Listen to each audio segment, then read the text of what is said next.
अस्सलाम वालेकुम। क्या हाल है? आप ठीक हैं? अभी आप एक वीडियो देखेंगे, मुझे यकीन है ये वीडियो आपकी ज़िंदगी बदल देगी। लेकिन इस वीडियो पर जाने से पहले मेरी आपसे दरख्वास्त है कि अगर आपने अभी तक हमारे चैनल को सब्सक्राइब नहीं किया तो आप इसको सब्सक्राइब ज़रूर कर दीजिए। आपकी स्क्रीन पर इस वक्त ये सुर्ख निशान नज़र आ रहा है, आप इसे पुश कर दीजिए और ये जो घंटी का निशान है आप इसे भी हल्का सा टच कर दें। ये चैनल इंशाल्लाह आपके हर मसले में रहनुमाई करेगा, ये मेरा दावा है।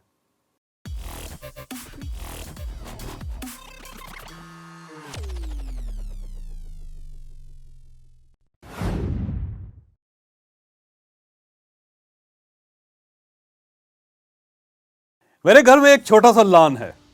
लॉन में बड़े दरख्त भी हैं, छोटी झाड़ियां भी हैं, सब्जियों का एक कॉर्नर भी है, बांस के एक झुंड भी है और नई पुरानी क्यारियां भी हैं।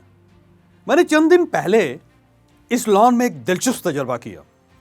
मैंने एक बहुत ही खूबसूरत, सेहतमंद और शानदार फूलों का पौधा लिया और उसका गमला उठाकर एक ऐसे वीरान कॉर्नर में रख दिया जिसके सारे पौधे मुरझाए हुए, बीमार और बेरंग थे। लॉन के इस कॉर्नर में बड़ी ही नहुसत थी। पौधे उगते नहीं थे, उगते थे तो उन पर फूल नहीं लगते थे, फलों का तो सवाल ही पैदा नहीं होता था। माली भी उस कॉर्नर पर ज्यादा तवज्जो नहीं देता था, चुनाचे वहां घास और खुश्क पत्तों का ढेर लगा रहता था। मैंने वो सेहतमंद पौधा उस मनहूस वीरान कॉर्नर पर रख दिया। मैं रोज 3 वक्त गमले में पानी डालता था। मैंने उसमें देसी खाद भी डाली और वहां सूरज की रोशनी का बाकायदा बंदोबस्त भी किया। लेकिन मैं इसके बावजूद यह देखकर हैरान रह गया कि वो सेहतमंद पौधा आहिस्ता आहिस्ता मुरझाने लगा।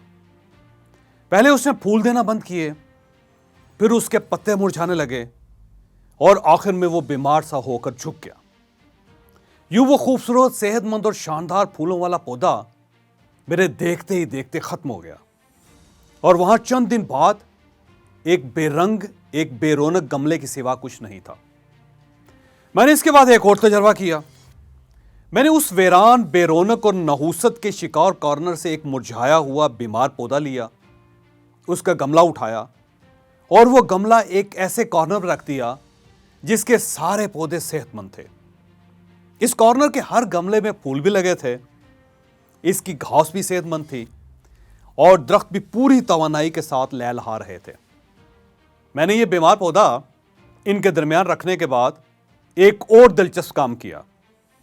मैं इस पौधे को दूसरे पौधों के मुकाबले में पानी और खाद कम देता था। मैंने इसे सूरज की रोशनी से भी दूर रखा हुआ था। हम इसकी गोडी भी नहीं करते थे, लेकिन नतीजा बहुत ही हैरानकुन निकला। यह मुरझाया हुआ पौधा दिनों में हरा भरा भी हो गया, इस पर नए पत्ते भी आ गए, इस पर फूल भी लग गए और यह बाकी तमाम पौधों से ज्यादा खूबसूरत भी हो गया। आप भी यकीनन मेरी तरह हैरान होंगे। मैंने एक सेहतमंद पौधा बीमार पौधों के दरमियान रखा, लेकिन वो ज्यादा रोशनी, पानी और खाद के बावजूद मुरझा गया। जबकि मैंने एक बीमार पौधा सेहतमंद पौधों के दरमियान रखा और यह कम पानी, कम रोशनी और खाद के बगैर दूसरे पौधों से ज्यादा सेहतमंद हो गया। क्यों और कैसे? इसकी वजह बड़ी दिलचस्प है। दुनिया का हर जानदार वैसा हो जाता है जैसा उसका माहौल, जैसी उसकी कंपनी होती है। आप अगर बीमार लोगों में रहेंगे तो आप बीमार हो जाएंगे। आप अगर सेहतमंदों में रहेंगे तो आप सेहतमंद हो जाएंगे। हंसने वाले लोगों में रहेंगे तो आप खुश हो जाएंगे। दुखी लोगों में बैठेंगे तो दुखी हो जाएंगे। नाकाम लोगों में रहेंगे तो आप नाकाम हो जाएंगे। कामयाब लोगों की कंपनी इख्तियार करेंगे तो कामयाब हो जाएंगे। नेगेटिव लोगों में रहेंगे तो नेगेटिव हो जाएंगे। पॉजिटिव लोगों में उठे बैठेंगे तो पॉजिटिव हो जाएंगे। आप खिलाड़ियों की महफिल में रहेंगे तो खिलाड़ी बन जाएंगे और आप अगर चर्सियों और शराबियों में वक्त गुजारेंगे तो आप यकीन कीजिए आप नशई हो जाएंगे। यह फार्मूला साइंसी लिहाज से साबितशुदा है कि हम उन 5 लोगों की औसत होते हैं जिनमें हम अपना मैक्सिमम वक्त गुजारते हैं। मैं देहाती इंसान हूं, गांव में पैदा हुआ था, वहीं पला बड़ा हूं। मैंने बचपन में देखा है कि जो भैंस कम दूध देती थी, किसान उसे ज्यादा दूध देने वाली भैंसों में बांधना शुरू कर देते थे। आप यकीन कीजिए वो भैंस भी चंद दिनों में ज्यादा दूध देने लगती थी। किसान आज भी नकमे गधों, लागर घोड़ों और सुस्त ऊंटों को कारामद और एक्टिव जानवरों में रखते हैं और ये भी एक्टिव हो जाते हैं। तो आप खुद मुलाहिजा कीजिए, सेहतमंद पौधे किस तरह बीमार पौधों में जाकर बीमार हो जाते हैं और बीमार पौधे किस तरह सेहतमंद पौधों में जाकर सेहतमंद हो जाते हैं, और बेकार जानवर किस तरह कारामद जानवरों में जाकर कारामद, और कारामद जानवर किस तरह नकम्मे और सुस्त जानवरों में जाकर सुस्त और नकम्मे बन जाते हैं। हम तो फिर भी इंसान हैं, हम तो फिर भी अशरफुल मखलूकात हैं। लिहाजा आप खुद फैसला कीजिए, हम इंसानों पर कंपनी, माहौल और दाएं बाएं मौजूद लोग फिर कितना असर करते होंगे, हम इनसे कितना मुतासर होते होंगे, आप खुद अंदाजा कर लीजिए। मैं आज आपके सामने कामयाबी का एक शानदार नुस्खा रखना चाहता हूं।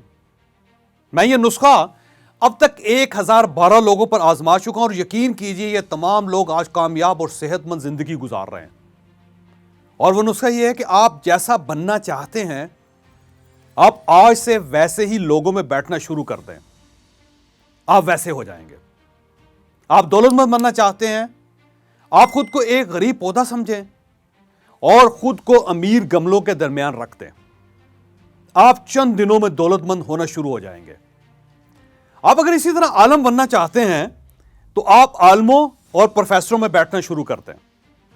आप सेहतमंद होना चाहते हैं तो आप बॉडी बिल्डर्स, एथलीट्स और खिलाड़ियों के दरमियान उठना बैठना शुरू करते हैं।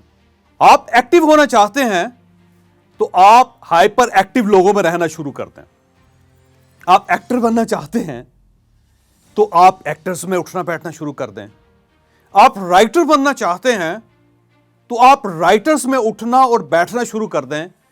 और आप अगर सियासतदान बनना चाहते हैं तो आप सियासतदानों में उठना बैठना शुरू कर दें। आप चंद माह में सियासतदान हो जाएंगे। और आप अगर इसी तरह अपनी कोई बुरी आदत छोड़ना चाहते हैं तो आप बुरी आदतों वाले लोगों से निकलकर अच्छी आदतों वाले लोगों में उठना बैठना शुरू कर दें, आप अच्छे हो जाएंगे। मतलब आप अगर सिगरेट छोड़ना चाहते हैं तो आप सिर्फ और सिर्फ नॉन स्मोकर लोगों में बैठना शुरू कर दें। आप यकीन कीजिए आप चंद माह में सिगरेट छोड़ देंगे। आप वक्त की पाबंदी सीखना चाहते हैं तो आप वक्त के पाबंद लोगों को अपना दोस्त बना लें। और आप अगर कामयाब होना चाहते हैं तो आप कामयाब लोगों में उठना बैठना शुरू कर दें, आप कामयाब हो जाएंगे। यह एक आजमूदा नुस्खा है, मैं आजमा चुका हूं, आप भी आजमा कर देख लीजिए। आप इंशाअल्लाह इस नुस्खे से फायदा उठाने वाले 1013वें शख्स होंगे। आपको अगर ये वीडियो पसंद आई तो आप ये किसी न किसी के साथ जरूर शेयर कीजिएगा। ये सदका जारिया है, ये किसी न किसी का माइंड जरूर चेंज करेगी।